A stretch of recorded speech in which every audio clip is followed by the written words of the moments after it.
Welcome back, fellow armchair generals. This is Gamer 1745 here with my continuing playthrough of Hearts of Iron 4 with Man the Guns DLC. Of course, all the other DLCs are included, and it's just that basic game. Now, two things. We were shifting forces over, getting ready for dealing with...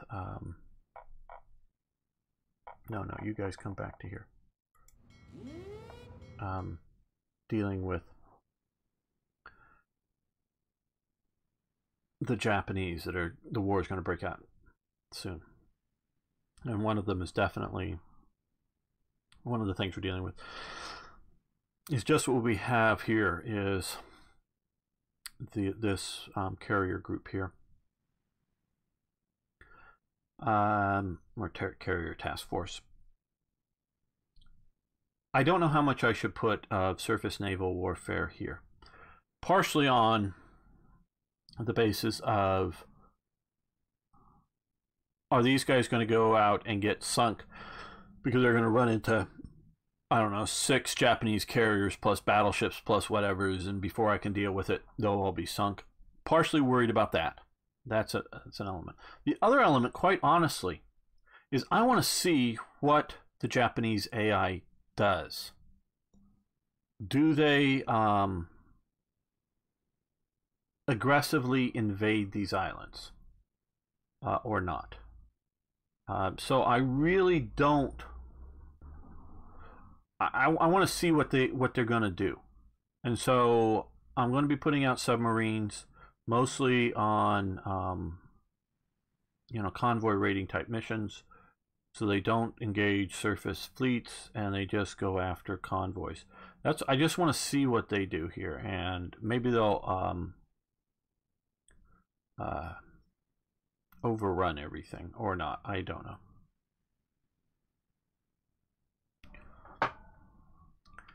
Man, people have scary weather out there. We have scary weather here in Southern California too. It rains once in a while. It's about as scary as it gets.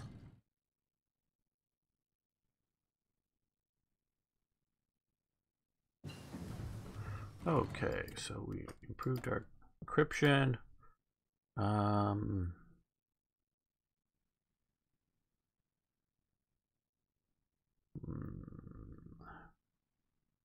don't know whether I don't know it's really a waste, but my 100% bonus, because it'd only be, what, 80 days, where if we wait till that and put it on that, get that done real fast. Advanced computing.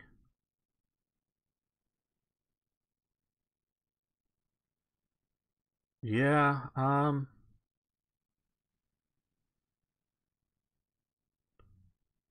let's do this. We're gonna put Alan Turing to work there and get an advanced computer early, which will help everything else out. We'll talk about the sound you just heard when I'm not recording an episode. But so in between the next episode, we can talk about that. Not a secret, but I just don't want it on a YouTube episode.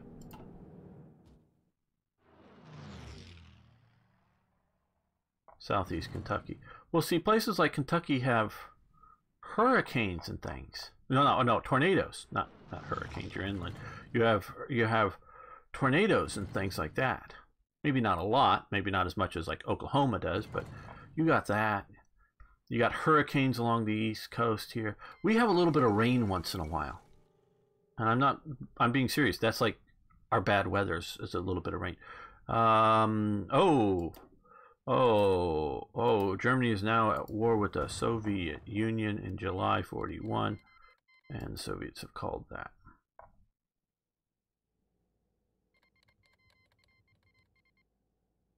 Oh yeah, no, we have earthquakes. That's for sure. We have earthquakes. I've been through a bunch of them. I was in Big Bear for the Big Bear earthquake. Oh yeah, I remember that one. I was in a house on stilts for that one. Okay, we're getting a lot of these. Oh, so we lost 4 destroyers and a plane, killed a destroyer and a convoy out here. And here, okay. Yes, yes, everybody is jumping in the Soviet war, even if they don't need to. It's like, oh, fun, fun, fun, we get to go to war.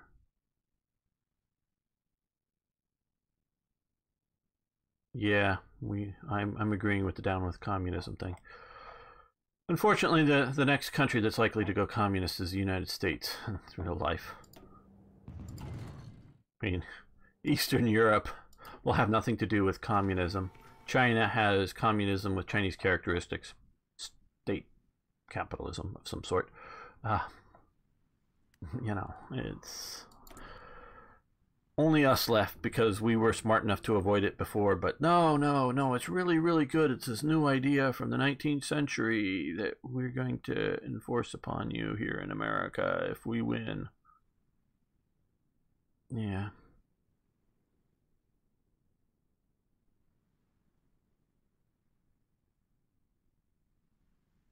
Well, if I think all, well,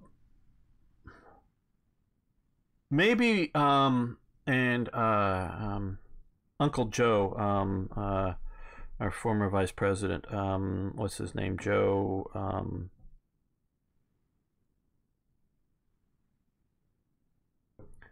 you know, the creepy one.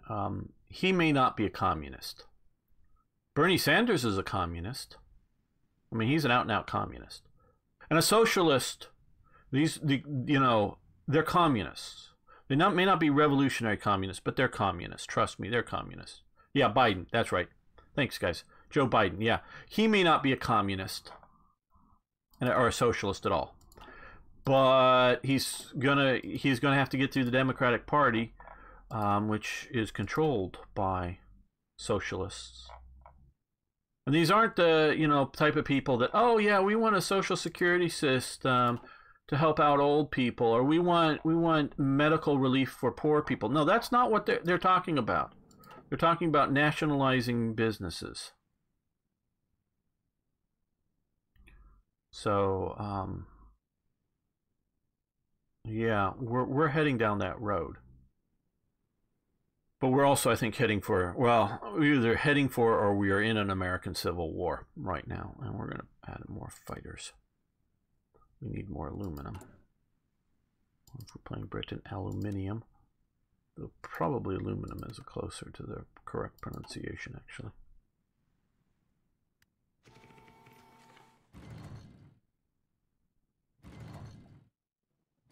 Okay, so these guys. We're going to, now these guys here. Let's no, to Ceylon. We're gonna retreat back out to Ceylon. And let's come here, and we're going to, we have a little bit of Air Force that's been hanging out here. But let's see what we can do. Okay, hurricanes.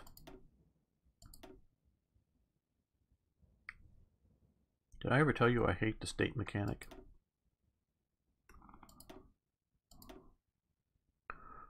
Okay, you guys come up over Malaya. Go after fighters and bombers. You guys come up over the Straits of Malacca and go after fighters and bombers. Yeah, and we're going to get a third group in here.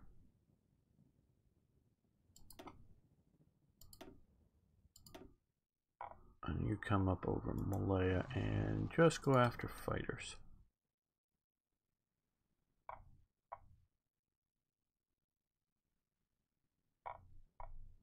Yeah, I hate the state mechanic. And for building, I think we maxed out. See, this is what I hate about this state mechanic here. I mean, it's not the only thing. Is okay, here's the radar. I wish I could build it on the provincial level. So I would build it in Singapore. So long as I held Singapore, I would have the goddamn radar. But if I can't hold this goddamn province, I lose my radar. Okay? Province. Airbase. I can't have an airbase in Singapore. What? I have to hold this damn province to be able to have aircraft here? This just... You know, I'm obviously in danger of becoming the Angry Gamer show. But, there's already an angry gamer out there. I'm not trying to steal his shtick, but because I should be able to like fortify this province.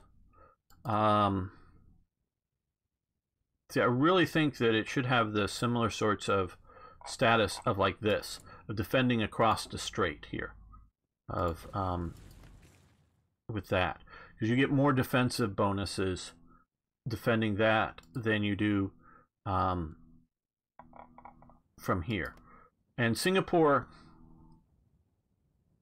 it's a pretty damn narrow strait. I'll agree with you. And Hong Kong, probably to hold Hong Kong, you need to hold the new territories which are on landward side, but still. And so, but if this is why I hate the state mechanic, because I want to be able to build a radar here. So long as I hold Singapore, I got the radar. But because, and I sort of know some of the stuff, though I think what I build in my puppets territories, and I wish I could also build in allied territories, but in my puppets territories are only to the level of the allies technology, or the puppets technology, not to mine. I think it should be to my level of technology. So I can only build one level of radar here. I think Singapore should not be part of Malaya, this Malaya thing. It should be straight on British. I mean, you can create the rest as a thing. But then, if I only have this level of radar, fine, okay. But then I should be able to put one up here and put one down here so that they all base out of here. And I should be able to have an air base up here and an air base down here instead of just one in the state, so that I can have air up here to, operate, I don't know, over Indochina or something, and have air down here to be able to operate out of here if I so chose. So, yeah, I am... Hi, everyone. Let's Zen meditate here. I watch a lot of YouTube videos by a guy called Tim Pool. Oh, yeah, I've been watching some of Tim Pool stuff, and he is a guy on the left. I mean, not a leftist, but he's sort of an old school liberal type guy.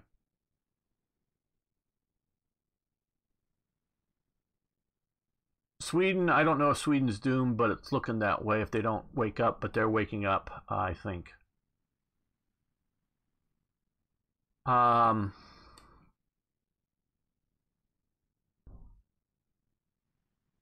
Yeah, I hope the people watching later on YouTube will enjoy this, but the last few days, especially a couple of days ago, was really hard for me emotionally, because I'm watching things, and I'm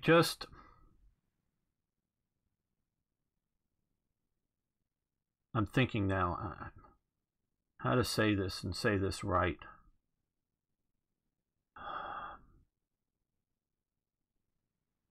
Are people this fucking stupid? Or are they just this fucking ignorant?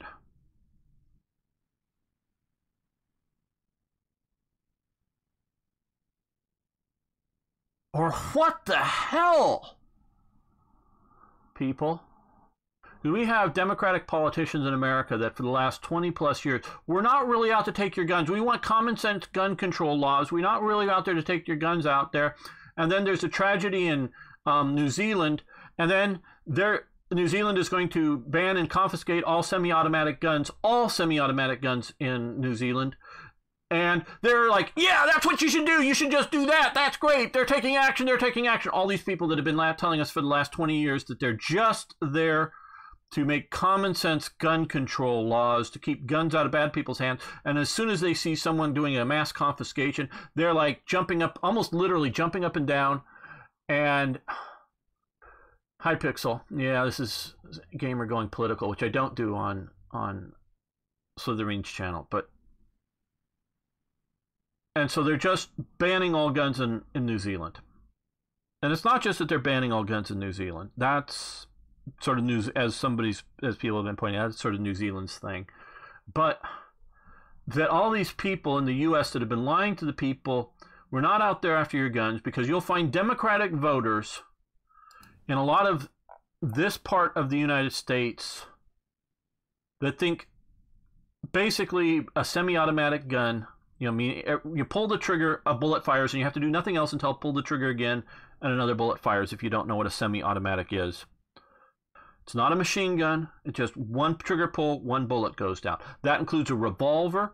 That includes a semi-automatic pistol, like a 1911. That includes ever so many hunting rifles that are one trigger pull, one shot. So many hunting shotguns are one shot going out. Yeah, I know that in New Zealand they're making an exception for like less than 5-round tubular magazine shotguns that are semi-auto, and a few exemptions like that. Yeah, I'm sort of following it. I'm being a little broad on that. But take one mass shooting with somebody with that kind of shotgun, they'll go out and ban those too. And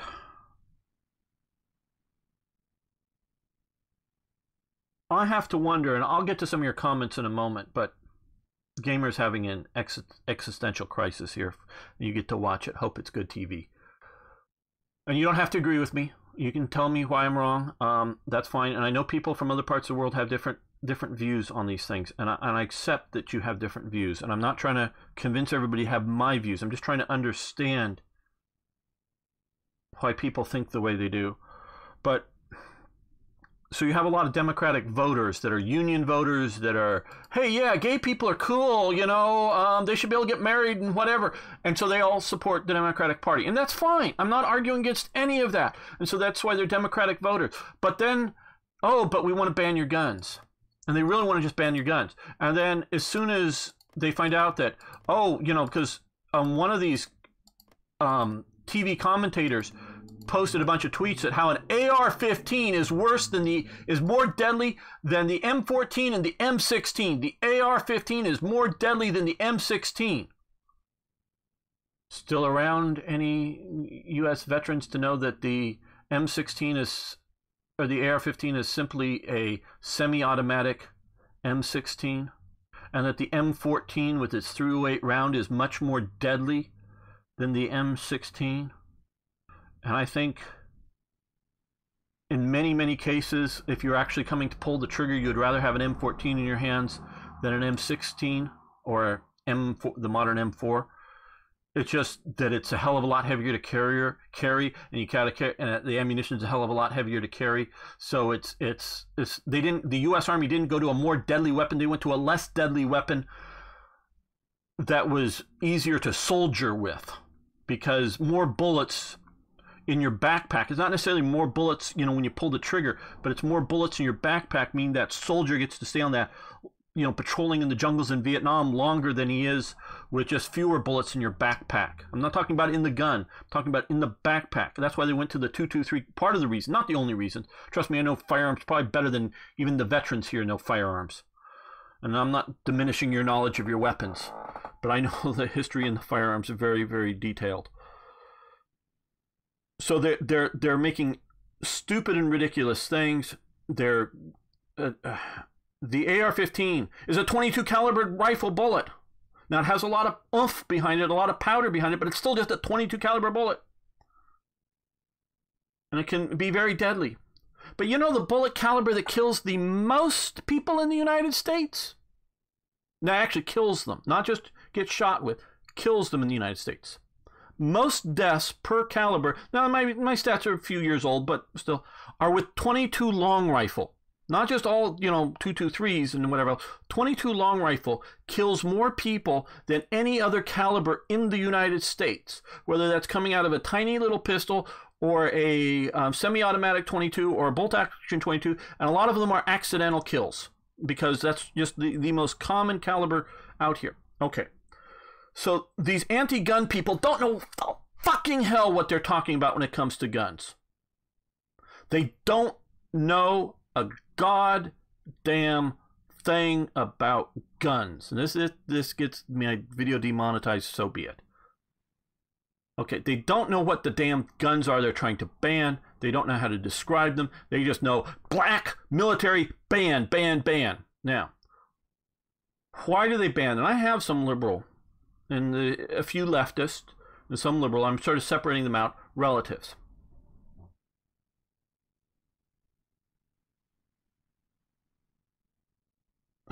And one of my uncles, he fears a white man with a gun more than anything else. Now, he's been around a lot of black students. He was in the city of Long Beach in California. That's the same city that Snoop Dogg and a bunch of these other guys grew up, so you can sort of know the gangsta element here is very real as any gangsta element in America, in this city. He was a principal and vice principal in junior high and high schools, so he knows what's going on in this city, or what had been going on. He's retired now and all, but he fears, because of the media, a white man. I know you've been saying a lot of stuff here, and I'll get to some of that stuff.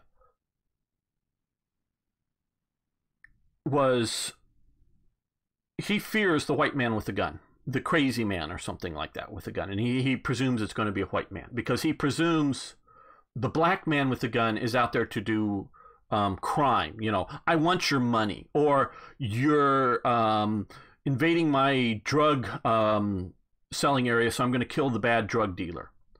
You know, he sees that as wrong, but a rational decision of a person to commit a crime with a gun. And since if somebody puts a gun in his face, he's just going to hand him his wallet and presume that he's going to be safe. But he fears that there's going to be a white man with a gun that's going to go crazy and just wants to kill people. Okay. So I get from the citizenry, whether it's in New Zealand, in Europe, in America, that partially because of America. Oh, and from mass shootings, crazy mass shootings, you're more likely to get killed, like in Norway, from a mass shooting than you are in America. Pure percentage of deaths because of one or two really bad mass shootings in, like, Norway. And I don't want to say the name of the guy who did that there. I think it was Norway, or was it Sweden? One of them. But I looked up the stats per number of mass shooting, not just gun deaths, but mass shooting deaths in some of those countries, with maybe only one mass shooting versus all of the mass shootings in America. The chances of actually being killed in America from an event like that, like we just had in New Zealand, are infinitesimal. Okay? They're infinitesimal. Now you go, but if you can just save one life, or 50 lives, or 100 lives, gamer, wouldn't you? Isn't it worth it? Okay, here's the flip side to this. In the 20th century, the 100 years of the 20th century, the age of the semi-automatic firearm, you know, when you no longer have to muzzle load your damn guns. Beginning of the 19th century, you had to muzzle load them. Oh, as time goes on, you get the, you know, by 1865, 1870, you start getting, cartridges that you load from the back, revolvers, Winchester rifles, that kind of thing. But the 20th century, the age that saw the coming of the age of the AK-47 and all that stuff. And for the moment, let's exclude all wars, all war deaths. So World War I, we're going to exclude that. World War II, we're going to exclude that. We're just going to, exclude the War of Liberation for Mozambique from the Portuguese. We're going to exclude the Vietnam War, exclude all of those wars. Okay.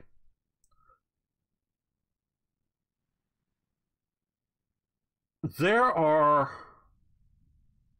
Well, the communists, in their own sort of various death camps, killed over 100 million people in that 100-year period. 1 million people a year in Mao Zedong's China, in Stalin's Soviet Union. And yeah, some of these deaths are definitely attributed to the Holodomor in Ukraine, and the Great Leap Forward famines in China that they tried to, everybody in their backyard makes steel. And they all, push these other things that some of these deaths are famine deaths. Okay, yeah, so they're not all with the gun. But the state power of oppression kills 1 million times? 1 million times or more amount of deaths than from any non-political gun crime. Whether it's the gangsters in the Roaring 20s fighting over bootleg liquor, or currently, or in the 80s, Miami Vice in the 80s over cocaine. And even, that includes accidental babies killed that are, 2 buildings away that the bullet goes through and kills a baby. It's like 1 million times more deaths from state-sponsored mass murder in places like Cuba, in places like Venezuela, after the revolution has happened.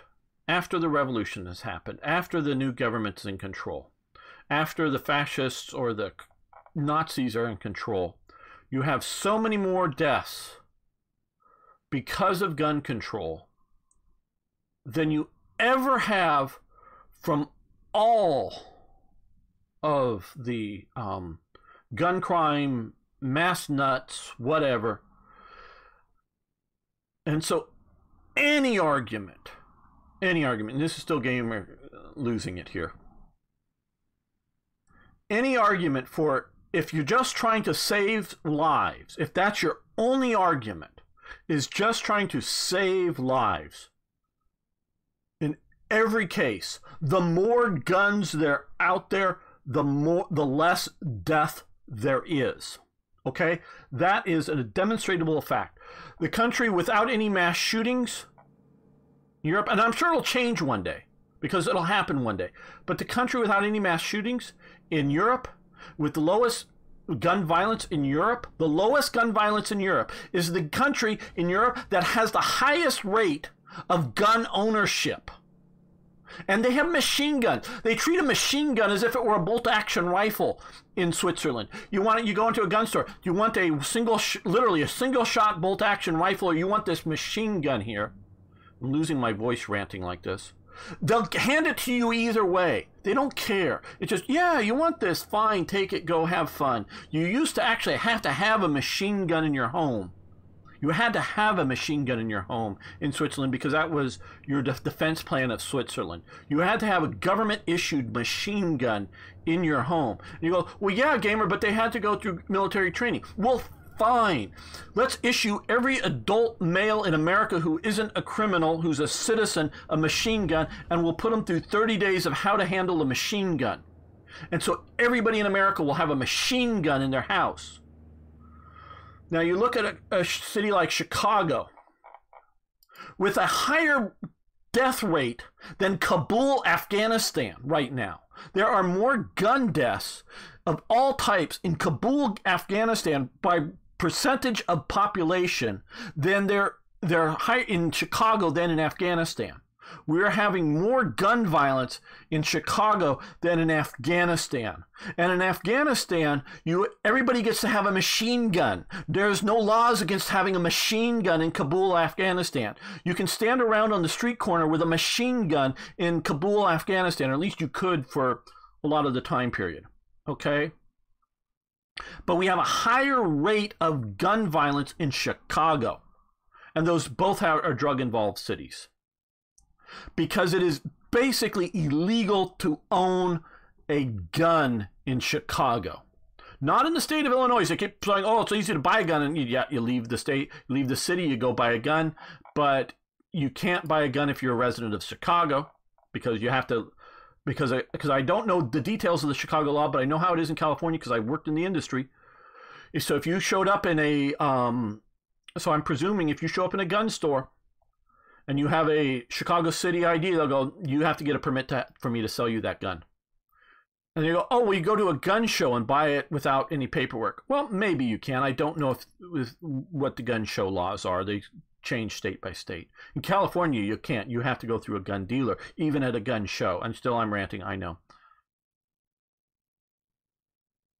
So, and then, but, oh, well, they'll go to Kentucky to get their guns and bring them up there. Okay, so we know that criminals will get their guns. And when guns are banned in America, you know what they're going to be smuggling? All those brown people that they think the white people are afraid of a browning of America. All those brown people that are, and I'm just using their sort of words and not mine, but those brown people that we can literally see that get come across with huge backpacks on their back that are compressed drugs of one sort or another, smuggling to America. You know what they'll start coming in with? Guns. They'll smuggle in guns if that's where the money is. But since you don't have to smuggle in guns, in fact, they want to smuggle guns back to Mexico because it's harder to get them down there.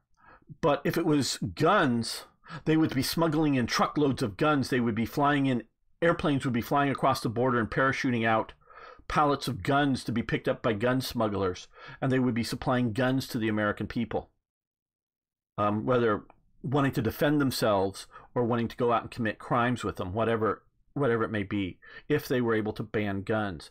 So we see a highest levels of gun violence in a city like Chicago. You go to any of the major cities, we can look at this. Houston was not quite destroyed, but shall we say wrecked by a hurricane shortly after the hurricane that wrecks New Orleans. And in fact, there's a lot of evacuees from New Orleans that are hit again by another major hurricane that hits Texas and Houston area. Well, there is almost no looting. There is almost no violence in Houston. Why? Because everyone had guns. So there's no violence, there's no looting, it's peaceful. There is violence and looting, rape and murder in New Orleans because they have high levels of gun control in New Orleans. Not in the state of Louisiana, but in New Orleans. And they actually go around confiscating guns in New Orleans during the thing, which is unconstitutional. Because they just confiscate any gun. And so the more guns, the more peace. So now, I'm not talking about the average voter, the average person who doesn't look at these issues. So everybody at a high level of pushing these agendas, that spend money, Handgun Control Inc., and all these other groups that are high level and are pushing this thing. They have to know this because everybody that does the stats, John Lott is very good on looking at these stats. You know, like we can say another country that there's almost no criminal violence. There's some political violence and it's now done by knives, but there's no political violence and everybody has a gun is in Israel. You know, no criminal violence just about because everybody has a gun. Yeah, sure. Whenever the Palestinians now they can't get guns and they're barred from owning them in many cases, but they do knife violence. And then there's often, 2 or 3 people get stabbed, maybe die, often women, children, and it's tragedy. But then there's an Israeli nearby with a pistol under his shirt, pulls him out and shoots the gun, or the knife person. Pop, pop, pop. And it's over because they get guns. So they don't have violence with guns unless it's a political thing dealing with the Palestinian situation. Otherwise, Israel is one of the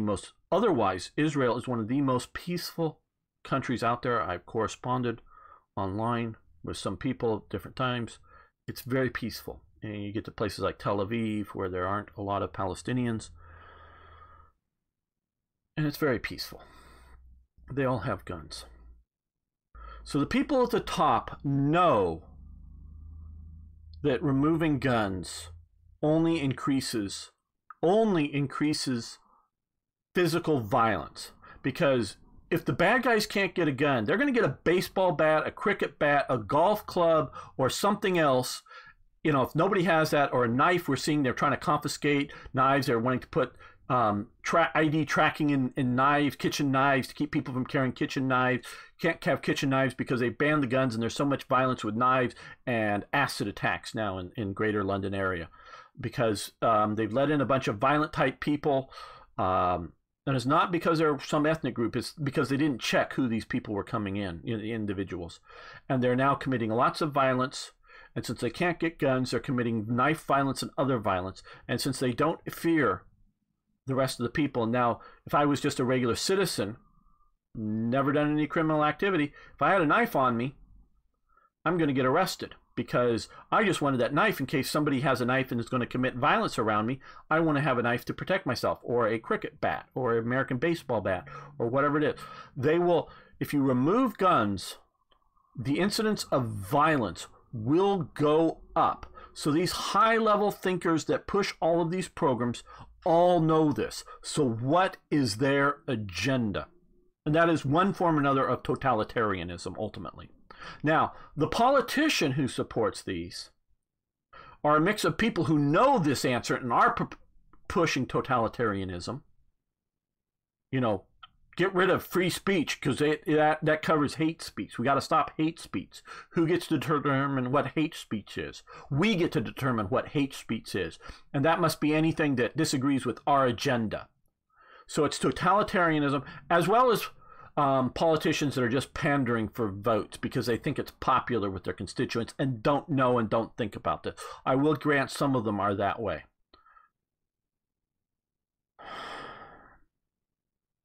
So this has really upset me, as you can tell, in the last few days. That New Zealand, and because we watched Australia get rid of their guns. I understand Australian violence is at the level, and I don't know, and maybe you've been saying it, Tippett or anybody else could talk about. Australian violence is at the level of or increased since before they got rid of their great gun ban. It's gone back up. It went down for a while, but it's back up, my understanding is.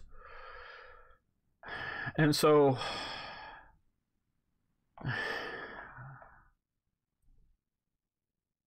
they have one incident of one crazy person whose stated goal is to get guns banned because he wants to cause problems. Does it, and then the politicians do exactly what the attacker wants to have happen.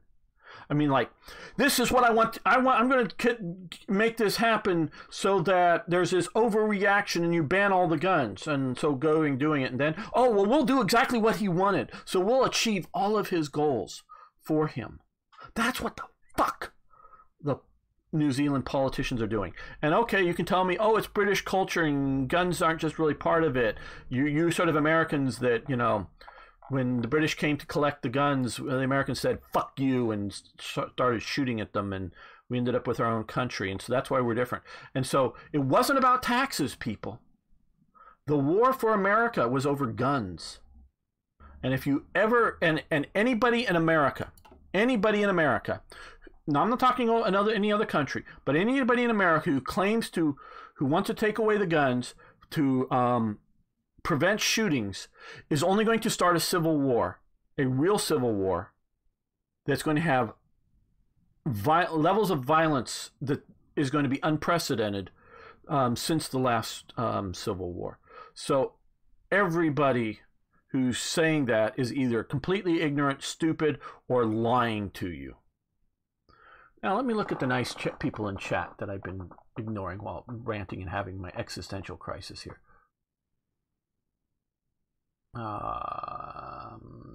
Okay. Well, yeah, the M4 has, yeah, the 3-shot burst setting, but no full automatic capability. Yeah, and it's just a small difference. It's going through. I'm just going to skim this. And smaller, more compact. That's why, now see, that's one thing that the Joe Scarborough, who did that statement, probably was mistaking how a lot of elite forces in Vietnam got the CAR-15, which is the carbine AR-15 version, just to get it smaller to use in in the jungle in light waiting force type capabilities. I'm just going to skim most of this.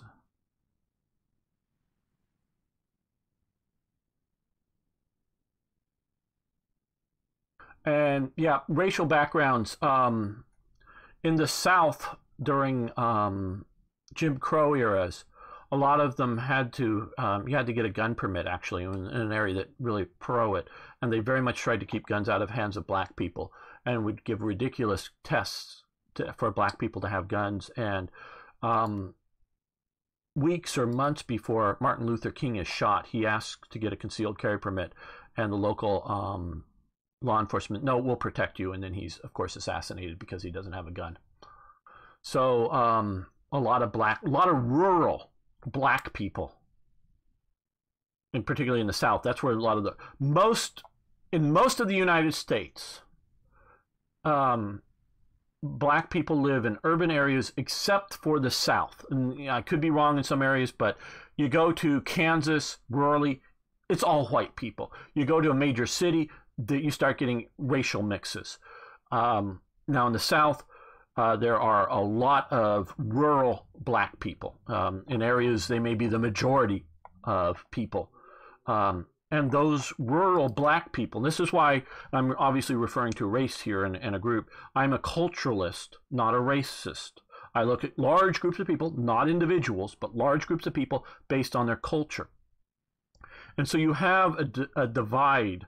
And I don't know it in detail because I'm not entrenched in the community, but you have a divide between the urban black culture in Chicago, say, and the rural black culture in Georgia.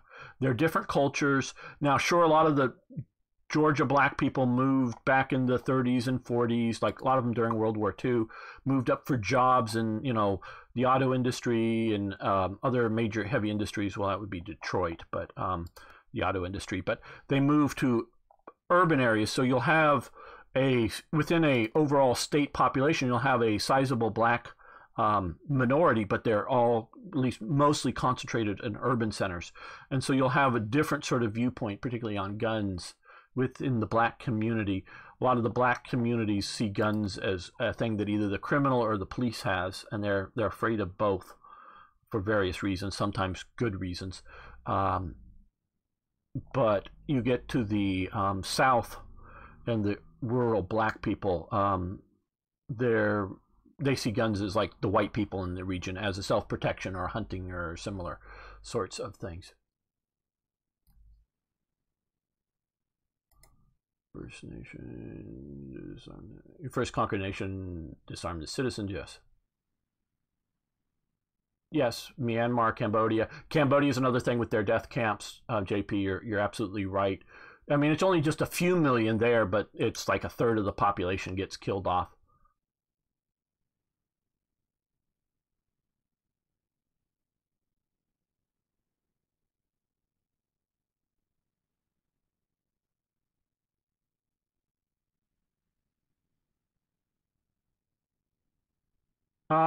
I disagree with you. Frontline units of females. We can talk about that some other time. Not disagreeing about females in the Army, but and I've, as you know, JP, I only ROTC and that kind of thing that I've actually personally served in. But I've talked to a lot of veterans, and I think I have good reasons for not having females in frontline units.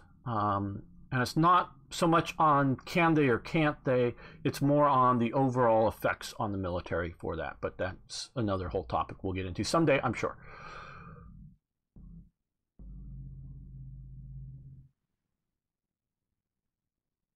Right, you're absolutely right. In China, there's a lot of knife attacks. They're underreported both within China and outside of China, both for embarrassment as well as not wanting to scare people within China. The government has gone over the top is that it's totally bungled the response. It took Newsy over 30 minutes to get the situation under control. Draconian crackdown on guns. I can see that, and if you just had a few people with guns. Oh, and in America, another fact for you. People who have concealed carry permits, in most places you need a concealed carry permit to carry it concealed on your person. Some states have open carry, like if you want to carry a hunting, well, any gun on your shoulder and walk around in public, you can do so. Obviously, the police are going to start paying attention to you if you have an AR-15 on your shoulder and you're going to the shopping mall. And if there's a gun store in the shopping mall, you just say, I'm taking it into the gun store. Oh, hey, have a good day, sir. But they'll pay attention to you if you have a gun openly on your shoulder, even in rural Georgia, just because a guy has a gun on his shoulder. But if you have a good explanation, fine, sir, go ahead. But in most states, some of the states have, like Arizona, I think, are removing the need to have a permit to carry concealed. But in most states, you need to have a concealed carry permit. California, they just made it ultimately harsher, harder to get it. But even in California, but those with concealed carry permits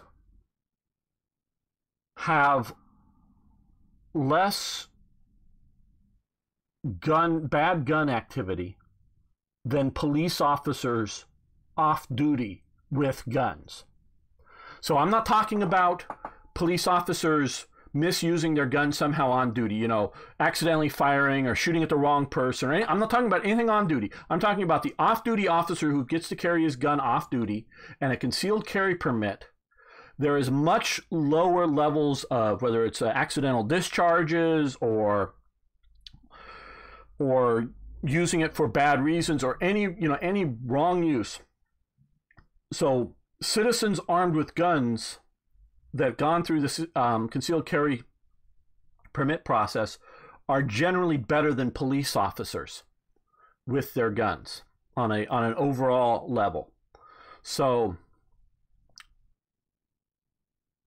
you just need a guy with a gun. Doesn't need to be a police officer, just need a guy with a gun.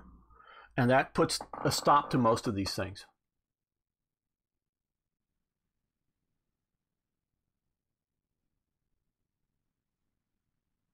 Yeah, and I'm sure between Chicago and there's all kinds of different things, cultural reasons, and so you have to understand partially because I've come to the conclusion that prohibition doesn't work, and that's prohibition against drugs. I don't take drugs. I'm not for taking drugs, but I think it should be legalized and regulated like alcohol, and that includes all drugs, heroin, whatever. And it's terrible, and we're having an opioid crisis, and people are dying. But a lot of people die because of the opioid crisis because they don't know the dosage they're putting into their bodies, and they might still overdose even if they did know it. They did know just because they want to up it. Levels go higher and higher and higher and higher, and it just eventually wrecks your body. I'll agree with that. I'm not saying it's a good thing or it's an okay thing. I'm just saying I think the prohibition is worse than if it was managed. And so there's definitely a drug things. There's definitely cultural things in America that aren't in other countries, say like Denmark, at least traditionally. Different cultures in different parts of America, different cultures of people coming in from different parts of the world. All of that creates levels of conflict that you don't see in a settled culture like a traditional Denmark. And so that is why there is more violence, say, in America than, say, Switzerland with the amount of guns because of cultural conflictual differences. And so we have that kind of thing going on compared to other parts of the world. So there's definitely, but there is things. Yeah, military service is definitely a thing that is going on. Can't wait to all be placed on a BuzzFeed article saying we're all right-wing terrorists. Yeah. Well, BuzzFeed is a sensationalist thing. No, I'm just reading through here. I don't need to take a break. Yeah, I know it just recently happened in Arno's country. Smaller body count, but still, body count is a thing, but it isn't, to me, the big thing. Especially in America because we're just so many people, and sure, it's a tragedy. Trust me, it's. But everybody is all torn up in America and other places about the deaths in New Zealand. They're all torn up. Oh, all these Muslim people killed in New Zealand. Isn't this terrible? Yes, it's terrible. What about all the people that just died in Mozambique with the cyclone that hit there? Nobody cares about it. 10 times the number of people die in a cyclone in Mozambique. Hey, they're black people in a country that hardly has internet connection. We don't care. So if you're just looking at numbers of deaths of people, well, there's mass tragedies all the time all over the world. Now, I do get the idea that Australia or New Zealand look like a safe place and you should be safe there. And it's like my hometown in the Netherlands or my hometown in America, and all this tragedy, that means it could happen to me. And they don't, yeah, I get some of that, but that's, you know. What will I do in the Second Civil War? Fight my way out of my state, because I'm in enemy territory.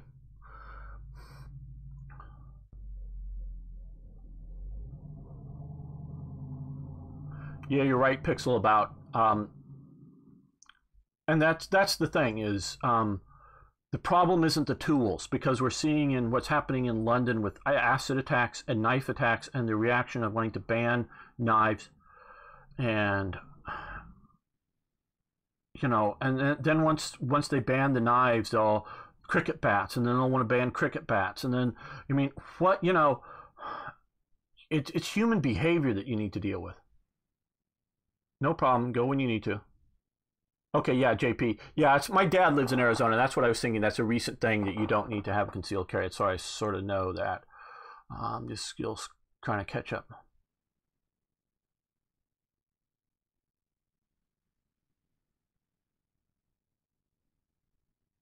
Yes, taxing the drugs and to take care of the patients is a part of the thing, but part of it is I want that, and they talk about, well, pot now isn't like pot in the 70s and it's so much more harmful to you. Okay, I'm not arguing how harmful pot is. I think pot's harmful. I'm sure I've been high a little bit at times. I've never smoked a joint, but I've gone to rock concerts and clubs in which there's, you know, been sort of a fog of pot smoke around. So I'm sure I've been a little bit high in my life, but I've never inhaled on a joint in my life and had no interest to.